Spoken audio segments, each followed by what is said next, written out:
സംസ്ഥാനത്തെ സാമ്പത്തിക പ്രതിസന്ധി ചൂണ്ടിക്കാട്ടിയാണ് മുഖ്യമന്ത്രി വി.ഡി. സതീശൻ ബജറ്റ് അവതരണം തുടങ്ങിയത്. സാമ്പത്തിക സൂചിക സ്തംഭനാവസ്ഥയിലാണ്. കടുത്ത സാമ്പത്തിക വെല്ലുവിളികളാണ് കേരളം നേരിടുന്നത്. 5.05 ലക്ഷം കോടിയുടെ കടബാധ്യതയാണ് സംസ്ഥാനത്തിനുള്ളതെന്നും വി.ഡി. സതീശൻ പറഞ്ഞു. സർക്കാരിന്റെ സ്വാഭാവിക ബാധ്യതകളെ പെരുപ്പിച്ചു കാണിക്കുകയാണെന്ന് പ്രതിപക്ഷ നേതാവ് കുറ്റപ്പെടുത്തി. ഇത് ബോധപൂർവം ചെയ്തതാണെന്നും നവകേരള സ്വപ്നം പൂർണ്ണമായും കൈയൊഴിഞ്ഞുവെന്നും പിണറായി ആരോപിച്ചു. ആഗോളതലത്തിൽ അംഗീകരിക്കപ്പെട്ടിട്ടുള്ള സംസ്ഥാനത്തിൻ്റെ പൊതുജനാരോഗ്യ, വിദ്യാഭ്യാസ, സാമൂഹ്യ മേഖലകൾ എന്നിവ സമീപകാലത്ത് കടുത്ത വെല്ലുവിളികളും സമ്മർദ്ദങ്ങളും നേരിടുകയാണ്. കേരളത്തിൻ്റെ സാമൂഹ്യ വികസന സൂചികകൾ കുറച്ചു വർഷങ്ങളായി സ്തംഭനാവസ്ഥയിലാണ്. നിലവിൽ 5.07 ലക്ഷം കോടി രൂപയുടെ ആകെ കടബാധ്യത, മൊത്തം റവന്യൂ വരുമാനത്തിൻ്റെ 77% വരുന്ന ശമ്പളം, പെൻഷൻ, പലിശ എന്നിവയടങ്ങുന്ന നിർബന്ധിത ചെലവുകൾ, റവന്യൂ വരുമാനത്തിൻ്റെ 20.9% വരുന്ന പലിശ അടവുകൾ എന്നീ വലിയ സാമ്പത്തിക വെല്ലുവിളികളാണ് കേരളം നേരിടുന്നത്.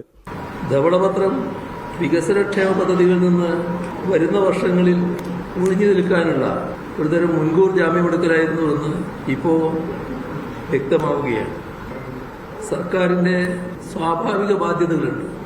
ആ സ്വാഭാവിക ബാധ്യതകളെ പെരുപ്പിച്ചു കാട്ടുക, വരവിൽ ഉണ്ടാകുന്ന വർധനവ് മറച്ചു പിടിക്കുക, ഇതൊക്കെ ബോധപൂർവം തന്നെ ചെയ്തിട്ടുള്ള കാര്യങ്ങളാണ്.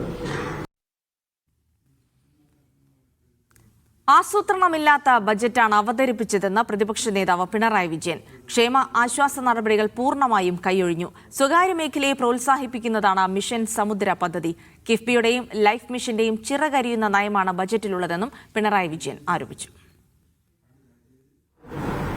കേരളമാകെ ഒരു നവകേരള സ്വപ്നം കൊണ്ടാണെന്താണ്, അത് പൂർണ്ണമായി കൈയൊഴിയുന്ന നിലയാണ് വന്നിട്ടുള്ളത്.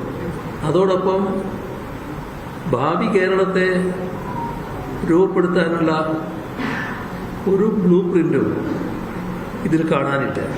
ക്ഷേമ ആശ്വാസ നടപടികളായിരുന്നു. അതോടൊപ്പം തന്നെ വികസന നടപടികൾ. ഈ ദ്വിമുഖ സമീപനം പൂർണ്ണമായി കൈയൊഴിയുന്ന നിലയാണ്